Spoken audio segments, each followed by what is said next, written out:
옆에 분하고 인사해 주십시오. 큰 은혜 받으십시오. 한 번 더 하시죠. 하나님의 자녀로 살아갑시다. 기대가 됩니다.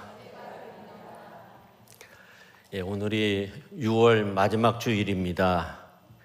1년의 절반이 사라졌어요. 저는 지난 6개월 동안 많은 일 속에서 우리를 지키시고 인도하신 하나님께 감사를 드립니다. 특히 하나님이 이 나라를 지켜주신 것 너무나도 감사드립니다. 국내외적으로 얼마나 어렵고 힘든 일들이 많이 있습니까? 전쟁발 고육과 또 고환율로 인해서 국가마다 공황에 빠져 있습니다.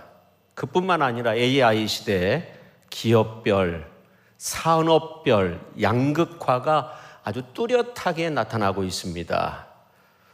이러한 가운데 많은 사람들이 일자리를 잃고 큰 어려움 속에 지내고 있습니다. 그런 가운데서도 하나님께서 이 나라를 지켜주신 거 생각하면 너무나도 감사를 드립니다. 우리가 지난 시간 이 로마서의 강해를 통해서 교회 안에서 봉사하는 거, 신앙생활하는 그 은혜에 대한 말씀을 나누었습니다. 오늘은 한 걸음 더 나가서 하나님의 자녀로 사는 것은 무엇인가? 이러한 주제로 함께 은혜를 나누고자 합니다. 하나님의 자녀들은 세상 속에서 구체적으로 어떤 관계를 맺으며 살아야 되느냐 하는 겁니다. 오늘 성경은 이에 대해 아주 높은 수준의 윤리를 제시하고 있습니다. 저는 이 높은 윤리적 차원을 육을 거스르는 하나님이 원하시는 사랑의 원리, 그렇게 말씀드릴 수 있다고 생각해요. 오늘 이제 본문이 이 차원 높은 사랑의 원리를 우리에게 아주 생생하게 증언하고 있어요. 이렇게 오늘 이제 말씀을 묵상하다 보면 단순히 소극적인 차원을 넘어서 적극적인 선행을 통해 악을 완전히 압도하는 삶의 방식을 우리에게 정확하게 말씀하고 있습니다. 첫째, 수직적인 원리를 말씀하고 있어요. 오늘 이제 14절에 있는 말씀, 참 우리가 지키기 어려운 말씀입니다. 너희를 박해하는 자를 축복하라. 축복하고 저주하지 말라. 그렇게 말씀하고 있어요. 이 말씀은 단순히 추상적인 말씀을 넘어서는 말씀이에요. 박해는 개인이나 집단이 다른 사람을 조직적으로 괴롭히거나 억압하여서 해를 끼치는 것을 말합니다.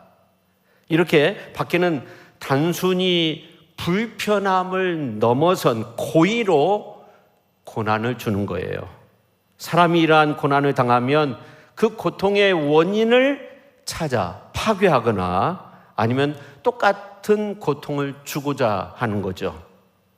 이에는 이, 눈에는 눈이라는 고대 율법 정신이고 정의에 대한 최소한의 기준이라고 그렇게 생각을 합니다. 여러분, 자동차 운전하다가 갑자기 차가 끼어들면 어떻습니까? 그냥 차에서 내려가지고 그냥 좀 뭐라고 하고 싶은 그런 마음이 들죠. 어느 목사님이 교회 봉구차 교인들 태고 이렇게 가다가 갑자기 차가 끼어드니까 나도 모르게 입에서 S자가 섞인 말이 나온 거예요. 그래가지고 교인들도 놀랐지만 목사님이 더 놀랐다고 합니다. 어떤 때는 신호를 받고 조금만 늦게 가도 옆에 지나가면서 막 욕을 하는 그런 사람들도 있어요. 근데 이 박해라고 하는 것은 조직적으로 괴롭히는 거죠. 참 어려운 거죠. 그러나 그리스도의 복음이 이러한 기준을 뛰어넘는다는 거예요. 너희를 박해하는 자를 축복하라. 축복하고 저주하지 말라. 여러분, 박해를 받을 때 그것을 감내하기도 어려운 겁니다. 그런데 박해하는 자를 축복한다는 것은 정말 더 어려운 일입니다. 근데 오늘 이제 말씀은 단순히 입술로 좋은 말을 해주는 위선적인 그런 행위가 아니라 이 축복이라는 말이 헬라어 원어로 율로게오라는 그러한 문자의 의미를 볼 때 좋은 것을 말한다는 거예요. 그러니까 나를 박해하는 자를 위해 진심으로 축복의 기도를 드리는 것을 의미하는 겁니다. 이는 하나님께서 주시는 은혜와 평강이 그 사람에게 임하기를 진심으로 간구하는 행위를 뜻하는 거예요. 이러한 축복은 복수심을 몰아내고 사랑의 마음을 심으려는 자기 내면의 영적인 투쟁이죠. 이렇게 우리가 누군가를 향해 축복을 선언할 때 우리는 그 사람을 처벌할 권리를 하나님께 맡기고 그 사람이 회개하고 구원받기를 바라는 하나님의 마음을 배우게 되는 겁니다. 복수할 능력이 없어서가 아니라 복수 이상의 차원 높은 선을 실현하고자 하는 예수님의 제자의 능동적인 선택입니다. 이런 박해하는 자를 향한 축복은 가장 큰 주님의 사랑이죠. 성경에 보면 예수님이 그랬죠. 십자가상에서. 또 스데반 집사가 돌에 맞아서 순교하면서 그렇게 했어요. 근데 오늘 이제 14절에 너희를 박해하는 자를 축복하라. 축복하고 저주하지 말라. 다시 한번 강조하는 이 말은 앞에서 말씀드린 대로 수직적인 차원에서 하나님의 거룩한 명령입니다. 이러한 수직적인 차원의 거룩함의 명령 뒤에 하나님은 이어서 수평적인 윤리에 관한 말씀을 합니다. 두 번째이죠.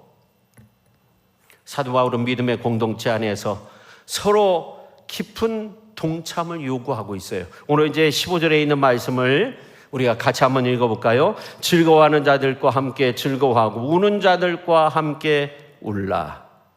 이 말씀은 단순히 공감을 넘어서 함께 고통을 겪고 함께 아파하는 거예요.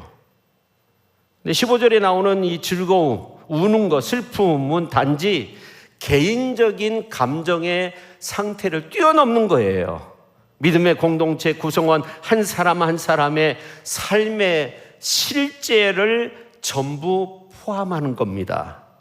그리하여 다른 이의 슬픔을 함께 아파하는 것은 예수님이 우리 대신 십자가를 지셔서 우리를 향하신 하나님의 큰 사랑을 보여주신 그 행동을 내가 보이는 겁니다. 그리고 다른 이의 기쁨에 진심으로 함께하는 것은 시기와 질투라는 인간의 뿌리 깊은 이 죄를 예수의 사랑으로 극복하는 행위가 되는 겁니다. 마찬가지로 우는 자와 함께 우는 것은 그 고통에 참여하는 거죠. 오늘 15절에 있는 말씀을 보면 우는 자를 위로하라고 말하기 전에 함께 울라. 위로라고 하는 것은 피상적일 수 있어요. 그러나 함께 우는 것은 그 슬픔이 어느 정도인가를 가늠하지 말고 그 고통 속에 있는 자의 곁에 머물러 함께하며 그 슬픔을 짊어지라는 그런 말씀이 되는 거예요. 이처럼 하는 것이 사랑의 가장 확실한 증거라는 거죠. 오늘 우리가 이러한 확실한 증거를 보이면서 살아야 된다는 겁니다. 여러분, 타인이 즐거워하는 것을 내가 즐거워하지 못하는 것은 무의식적으로 나의 결핍, 나의 부족함과 비교하기 때문이라고 해요. 일반적으로 슬픔 당한 이웃과 함께 동정을 표하고 함께 슬퍼하는 거 어렵지 않습니다. 그러나 이에 비해 정말 어려운 것이 있는데 이웃이 기쁜 일을 당했을 때, 정말 좋은 일이 있을 때 진정으로 축하해주며 기뻐하는 일, 그게 더 어렵다고 해요. 그래서 4세기 교부 시대에 유명한 크리소스톰이라는 이 교부가 아주 유명한 설교자인데 전국을 찌르는 말을 했어요. 우는 자와 함께 우는 것은 웃는 자와 함께 웃는 것보다 쉽다는 거예요. 우리가 웃는 자와 함께 웃기 위해서는 훨씬 더 고매한 인격이 필요하다. 웃는 자와 함께 웃는 것이 더 어려운 일인데 그렇게 하기 위해서는 훌륭한 인격이 필요하다. 그런 말을 했어요. 그 말이 옳습니다. 이웃이 당한 슬픔보다 이웃이 당한 기쁨에 동참하는 것이 더 어려운 거예요. 우리 속담에 사촌이 논을 사면 배가 아프다는 그런 말이 있어요. 형제가 논을 샀으니까 기뻐해야 되는데, 진심으로 기뻐해 주어야 하는데 그렇지 않다는 거예요. 잘 모르는 사람보다 오히려 가까운 사람이 잘 되는 것을 은근히 싫어하고 견제하는 심리가 우리 인간에게 있다는 거예요. 어떤 형제분은 형제가 목회자인데 동생이 심호하는 교회가 크게 부흥하는 거예요. 형님이 심호하는 교회는 그렇지 못했다고 해요. 근데 형님이 그 말을 듣고 별로 기뻐하지 않더라는 거예요. 사업도 마찬가지예요. 나는 잘 안 되는 것 같은데 그 사람 좀 잘 되는 것 같아.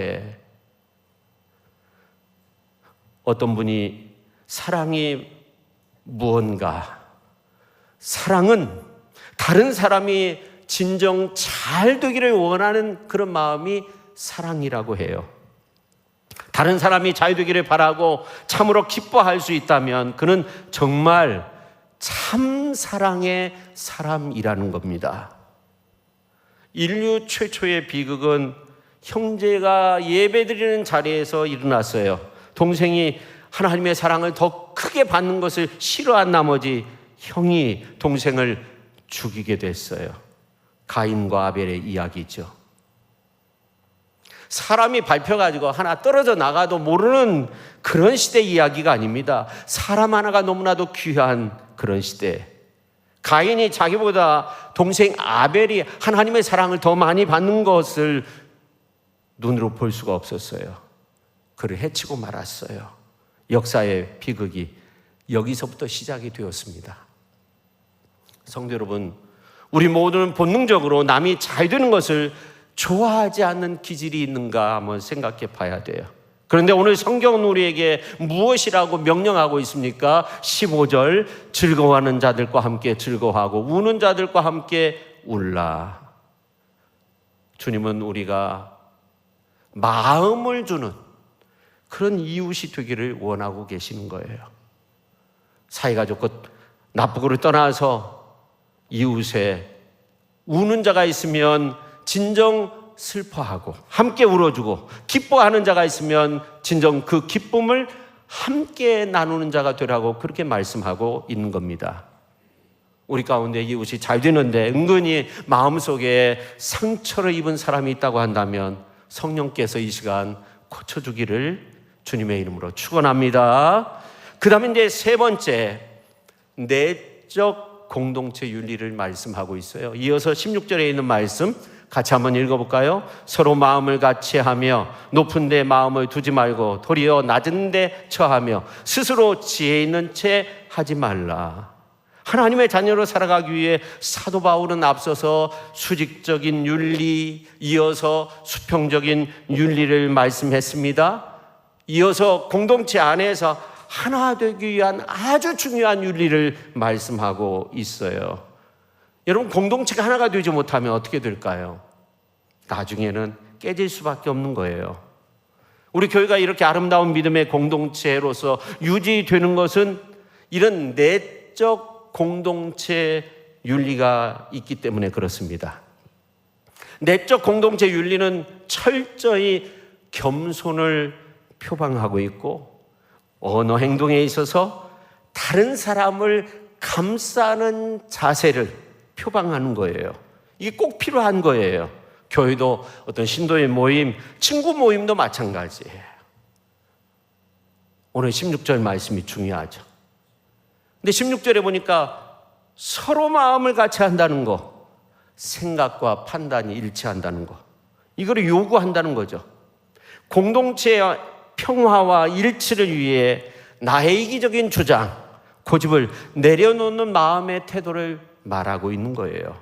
특히 높은 데 마음을 두지 말고 도리어 낮은 데 처하라는 이 명령은 교만한 마음을 버리고 사회적 주의나 부의 차원을 넘어 스스로 낮추고 소외되거나 잊혀진 사람의 삶의 자리에 함께하라, 그렇게 말씀하고 있는 겁니다. 이러한 말씀의 명령의 기준으로 볼 때 하나님의 공동체 안에서 어떤 사람의 모습을 가져서는 안 된다고 그렇게 말씀하고 있냐면, 교만한 사람.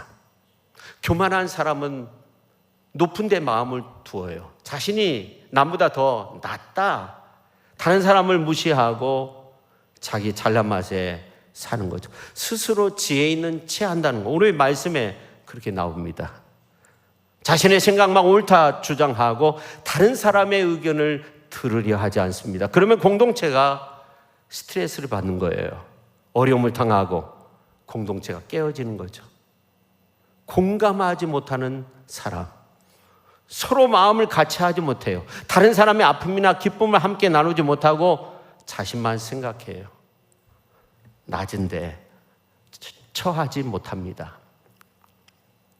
힘든 사람이나 어려운 상황에 있는 사람들을 이해하거나 도우려고도 하지 않습니다. 결국 이 말씀에 비추어 보면 나를 낮추지 않고 남을 배려하지 않는 태도가 사람들과의 관계를 불편하게 만드는 거예요.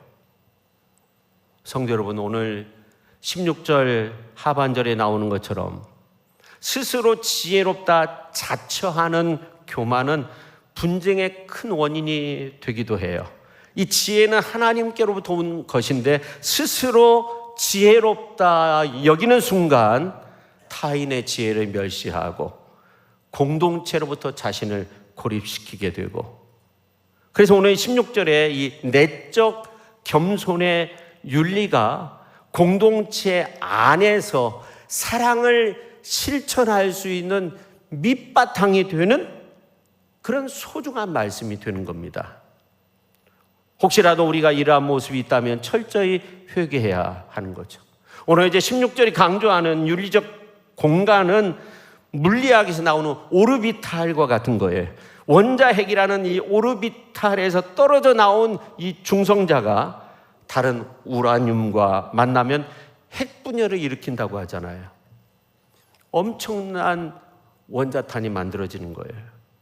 우리는 예수 사랑이라는 그 공간 안에서 오늘 16절에 있는 말씀을 잘 지켜야 되는 거예요. 서로 마음을 같이 해야 되고, 높은 데 마음을 두지 말고 도리어 낮은 데 처하며 스스로 지혜 있는 채 하지 말라. 이 말씀을 실천하며 하나님의 나라를 만들어가는 것이 굉장히 중요한 거예요. 여기서 벗어나면 그 공동체는 깨지고 세상의 어떤 계모임보다 못한 공동체의 모습을 보일 수도 있는 거예요. 그래서 우리가 진정 아름다운 사랑의 공동체를 만들기 위해 힘써 노력하여서 하나님의 선한 역사를 만들어가는 우리 믿음의 공동체에 속한 우리 모두가 될 수 있기를 예수님의 이름으로 축원합니다.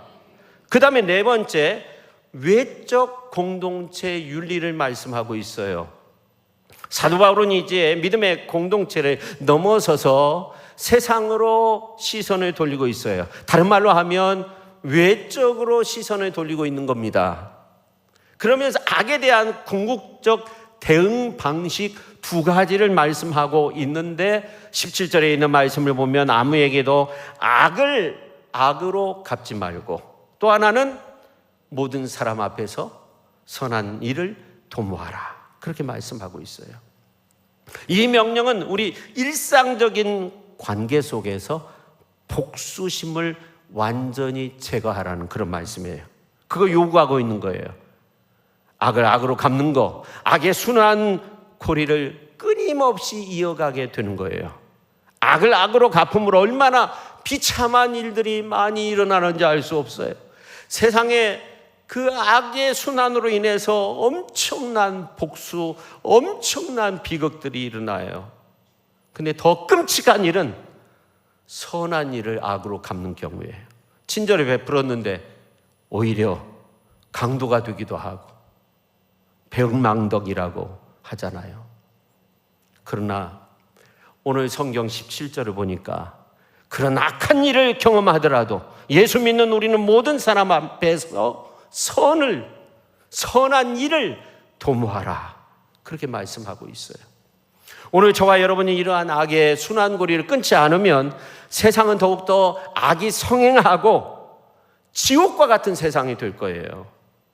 여러분, 이 세상에서 얼마나 커다란 문제들이 많이 나타나고 있습니까? 여러분, 정말 지혜로운 사람이 이 악의 순환고리를 가지고 있으면 많은 사람들에게 피해를 주는 거예요. 큰 권력을 가지고 있는 사람이 이 악의 순환고리를 가지고 있으면 수많은 사람이 위협 속에 빠지는 겁니다. 이렇게 악한 사람들이 세상을 지배한다면 세상이 어디로 갈지 모르고 쑥대밭이 되는 거예요. 여러분, 여러 장의 거울 앞에 내가 섰을 때 나의 모습이 여러 개로 보이듯이 온 세상이 복수심의 노예가 되어서 참으로 악이 판을 치는 그런 세상이 되는 거예요. 그러나 그리스도인은, 예수님을 믿는 사람들은 이 악의 고리, 악의 사슬을 비추는 거울을 깨뜨리고 악의 고리, 악의 사슬을 깨뜨리고 대신 선한 일을 세상 사람들 앞에서 도모함으로 새로운 관계 질서를 창조해 나갈 수 있는 훌륭한 하나님의 사람들이 되어야 합니다. 오늘 17절 하반절에 나오는 선한 일은 도덕적으로 흠잡을 데 없는 아름답고 고귀한 행위를 의미하는 겁니다. 우리의 선행은 숨겨져야 할 그런 미덕이 아니라는 거예요. 세상이 목격하고, 야, 정말 예수님을 믿는 사람들은 다르다, 그렇게 하나님 앞에 영광 올려드릴 만한 그런 위대한, 아주 분명한 표식이 되어야 한다고 그렇게 말씀하고 있는 겁니다. 그야말로 모든 사람 앞에서 선한 일을 도모함으로 나뿐만 아니라 모든 사람들에게 선한 영향력을 미치고 모든 사람들이 하나님 앞에 영광 올려드리는 귀한 세상을 만들어야 할 줄로 믿습니다. 그래서 수직, 수평, 내적, 외적 공동체의 윤리를 말씀하신 하나님은 우리에게 평화의 책임을 묻고 있어요. 18절, 할 수 있거든 너희로서는 모든 사람과 더불어 화목하라. 할 수 있거든, 이 단서가 참으로 중요합니다.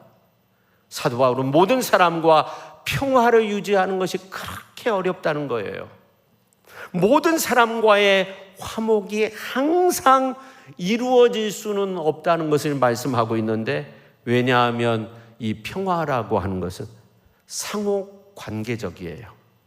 그러나 사도 바울은 다시 한번 화목을 강조하고 있어요. 너희로서는 다시 한번 말씀하고 있죠. 할 수 있거든 여기에서 멈추지 않고 너희로서는 그렇게 말씀하고 있어요. 사도 바울은 평화를 깨는 책임이 우리에게 있지 않도록 우리의 노력을 다하라, 최선을 다하라, 그렇게 말씀하고 있는 겁니다. 예수께서 평화를 위해 오셨고 하나님과 죄악된 인간을 화목하게 하시려고 십자가상에 달리셔서 화평을 이루셨어요. 이렇게 평화를 위해 보이신 행동은 다른 사람과 조화를 이루면서 평화를 이루는 궁극적인 근거가 되는 겁니다. 성도 여러분, 하나님께서 죄악된 인간과 평화를 이루시기 위해 예수 그리스도를 이 땅에 보내주신 것처럼 여러분들도 평화를 위해 하나님의 부르심을 받았다는 그런 믿음을 가지고 살아가실 수 있기를 예수님의 이름으로 축원합니다. 그러면 다른 사람과 조화를 이루면서 평화를 만들어가는 그런 훌륭한 하나님의 사람들이 다 될 수 있기를 예수님의 이름으로 축원합니다. 그래서 이 평화를 위한 나의 헌신, 이거는 기독교 신앙의 공공성을 증명하는 아주 강력한 무기가 되는 거예요. 내가 평화를 위해서 헌신하겠다. 이거는 믿음의 모습, 기독교 신앙의 그 아름다운 모습을 보여주는 공공성을 증명하는 강력한 무기가 되는 거예요. 다섯 번째, 이제 마지막으로 하나님의 자녀로 사는 것에 대해서 신학적 근거를 제시하고 있어요. 오늘 이제 19절에서 이제 21절까지 보면 잘 나와 있습니다. 19절에 보면 내 사랑하는 자들아 너희가 친히 원수를 갚지 말고 하나님의 진노하심에 맡기라. 기록되었을 때 원수 갚는 건 내게 있으니 내가 갚으리라고 주께서 말씀하시니라. 그렇게 말씀하고 있어요. 이 구절은 복수하는 것이 힘이 없거나 용기가 없어서가 아니라 오히려 복수할 수 있는 능력이 오직 하나님께 있음을 인정하라. 그런 신앙 고백이 너에게 필요하다 하는 겁니다. 인간의 복수는 늘 감정에 치우치고 균형을 잃고 또 더 큰 악을 낳게 되는 거예요. 그러나 하나님의 진노는 완벽하고 의롭고 공정하고 최종적인 심판을 통해 악을 종식시키게 되는 거예요. 우리가 친히 원수를 갚으려는 행위는 하나님의 심판의 운전대를 내가 내 손으로 돌리려고 하는 교만이고 스스로 하나님의 자리에 서고자 하는 불신앙의 모습이 되는 거죠. 그러나 우리가 하나님께 모든 것을 맡기는 순간 우리의 복수심의 짐에서 내가 해방될 수 있고 그 에너지를 사랑의 실천으로 돌릴 수 있는 자유함을 얻게 되는 겁니다. 이러한 신학적 배경을 바탕으로 사도 바울은 역설적이고 강력한 승리의 전략을 우리에게 말씀하고 있는데 20절입니다. 같이 한번 읽어볼까요? 내 원수가 줄이거든 먹이고 목마르거든 마시게 하라. 그리함으로 내가 숯불을 그 머리에 쌓아 놓으리라. 그렇게 말씀하고 있어요. 이 말씀은 잠언서 25장 21절 22절에 있는 말씀을 인용한 거예요. 거의 비슷한 말씀이 나옵니다. 원수를 향한 적극적인 선행, 즉 배고픔을 채워주고 목마름을 해소해 주는 것은 그냥 자선을 행하는 것으로 끝나는 것이 아니에요. 원수의 심장에 사랑의 불씨를 지피는 거죠. 여기에 등장하는 숯불을 그 머리에 쌓아 놓으리라는 이 구절, 잠언서에도 나오는데 이거는 원수가 자신의 잘못을 깨닫고 부끄러워하며 이제 강렬한 수치심을 상징한다고 해요. 머리에 숯불을 쌓아 놓으니까 막 진노가 임하고 그런 말씀이 아니라는 거예요. 고대 이집트 관습 중에 회개하는 사람이 제나 숯을 머리에 이고 다니면서 공개적으로 참회를 표시했다고 해요. 근데 신약에 와서 바울의 의도는 숯불이 뭐냐면 회개에 이르게 하는 하나님의 뜨거운 사랑이라는 거예요. 성령의 불을 상징한다는 거예요. 우리의 선행은 원수를 멸망시키는 것, 그런 것이 아니라는 거예요. 그의 마음을 녹이고 그의 죄악된 행위를 부끄럽게 하고 궁극적으로 그가 회개하고 성령 받고 하나님께 돌아오게 하는 통로가 되어야 한다 하는 겁니다. 우리의 인간적인 관점에서는 복수만이 정의처럼 보이지만 하나님 보시기에 가장 완전한 정의는 원수의 멸망이 아니라 그의 구원에 있다는 거예요. 웨슬리가 초기 사역을 할 때 많은 어려움이 있었다고 합니다. 공장에서 하나님의 복음을 전했을 때 많은 사람들이 반대하고 이 마을에서 저 마을로 갈 때 어느 한 곳에 가서 복음을 전하고 나왔는데 사람들이 들이닥쳤어요.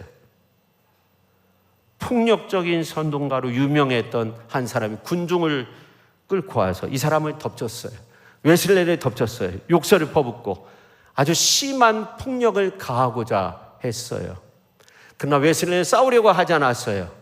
그 남자를 깊은 눈으로 바라보고 그에게 다가가서 진실한 말로 형제여, 당신은 복음이 필요합니다. 나는 당신이 하나님 앞에서 영원한 평화를 찾기를 원합니다. 그렇게 말을 했다는 거예요. 그러니까 그가 그의 손으로 이 웨슬리의 뺨을 때리고 그렇지만 다시 한번 그의 이름과 주소를 물었다고 해요.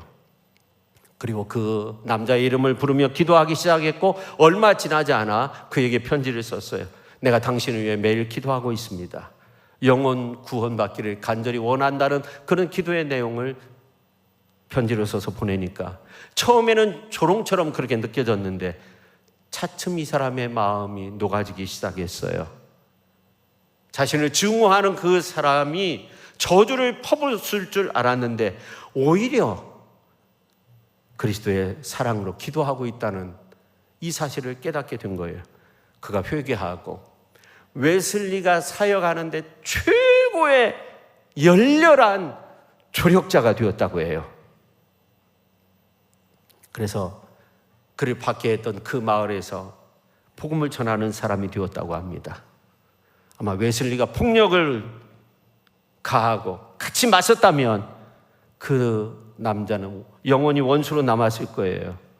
그러나 웨슬리는 악을 악으로 갚지 않았어요. 원수를 축복했어요. 적극적인 선행, 기도와 편지를 통해 그 사람 위에 숯불, 회개와 사랑의 불을 쌓아 놓았어요. 그래서 원한의 관계를 종식시켰고 궁극적으로 악의 세력에 있던 그 영혼이 구원받는 하나님의 구원의 역사를 만든 거예요. 오늘 이 말씀의 정점은요, 선언으로 마치고 있어요. 하나님의 자녀로 사는 것에 대한 결론의 말씀입니다. 오늘 21절입니다. 자, 같이 한번 크게 읽어볼까요? 악에게 지지 말고 선으로 악을 이기라. 아멘. 이 말씀은 수동적인 비폭력을 넘어선 능동적인 명령입니다. 악에 지지 말라. 이것은 악의 유혹이나 압도적인 힘에 굴복해서 악한 방식으로 미움, 질투, 복수 이렇게 반응하지 말라는 거예요. 우리의 삶은 영적 전쟁터이며 악의 가장 큰 승리는 우리가 악에 동화되어서 스스로 악한 일을 하는 거예요. 그게 지는 거예요. 복수하는 순간 우리는 이미 악에 지는 겁니다. 그러나 바울은 승리의 방식을 선으로 악을 이기라, 현재의 명령형으로 말씀하고 있어서 지속적으로 능동적으로 삶의 태도, 실천을 요구하라고 우리에게 말씀하고 있습니다. 여기에서 사용된 선은 아가파오라는 말이에요. 하나님의 성품, 하나님의 사랑을 의미하는 말입니다. 선으로 악을 이긴다는 것은 단순히 악행을 멈추는 소극적인 행위를 넘어서 악이 존재하는 그 자리에 하나님의 성품, 하나님의 사랑을 가지고 적극적으로 투입하여서 악의 근원을 무너뜨리라 하는 거예요. 악을 미워하고 복수함으로써 악한 사람이 되라, 그런 것이 아니에요. 오히려 그 반대로 예상치 못한 사랑과 선행으로서 세상을 변화시키라 하는 겁니다. 그럼 그 악한 역사가 붕괴되고 그 악한 힘은 소멸이 된다는 거예요. 여러분, 오늘 이 로마서의 말씀은요, 개인의 경건을 뛰어넘는 우리가 세상 속에서 어떻게 살아야 하는가, 또 세상에 어떻게 하나님의 나라를 확장시킬 건가에 대한 선교 전략이기도 합니다. 박해하는 자를 축복하고 고통받는 이들과 함께 울고 기뻐하는 자와 진리로 기뻐하고 원수에게 선행을 베풀 때 세상은 비로소 교회가 복음은 너무나도 소중한 것임을, 교회가 전하고 있는, 교회가 품고 있는 이 복음이 세상을 살리는 생명의 힘이 되고 진리의 능력이 됨을 분명 알게 되는 겁니다. 여러분, 이 시대 증오, 복수, 분열, 대립, 난무한 시대가 됐어요. 정치적인 이념 갈등, 경제적인 불평등, 사회적인 편견, 서로가 서로를 향해 칼을 겨누고 있어요.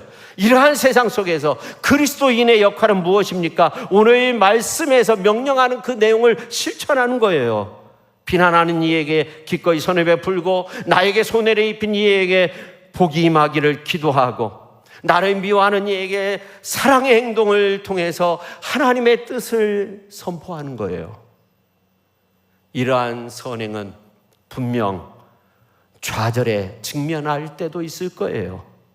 우리가 아무리 선행해도 원수가 돌아서지 않을 수 있어요. 때로는 우리의 선행이 조롱과 오해의 대상이 되기도 해요. 그러나 사도 바울은 원수 갚는 것이 하나님께 있다고 선언하면서 모든 결과에 대한 궁극적인 책임과 심판의 권한을 우리에게서 거두어 가셨어요.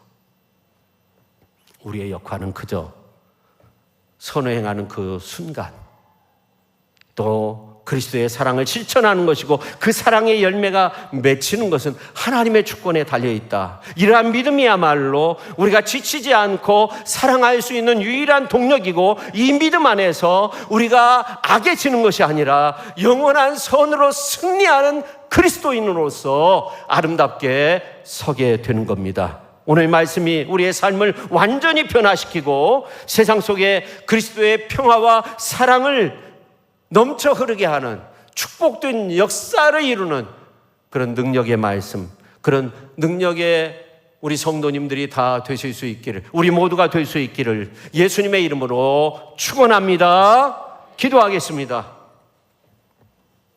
하나님 아버지, 오늘 말씀을 통해서 우리가 어떤 삶을 살아야 하는가, 로마서 강해를 통해 우리가 다시 한번 깨닫게 되었습니다. 우리는 이미 세상의 방식으로, 세상의 방법으로, 세상의 죄로 파묻혀 있고 어두워져 있고 닫혀져 있는 우리의 모습입니다. 하나님의 말씀을 들어도 들리지 않고 하나님의 말씀을 읽어도 마음에 와 닿지 않는 그런 세상 속에 우리가 살고 있습니다. 오히려 이렇게 살면 안 돼, 그렇게 가르치기도 합니다. 하나님, 그러나 오늘 말씀을 보니까 이러한 모든 것을 하나님께서 우리에게서 다 거두어 가시고 너는 하나님의 말씀에 따라 살아야 한다고 우리에게 명령하고 있습니다.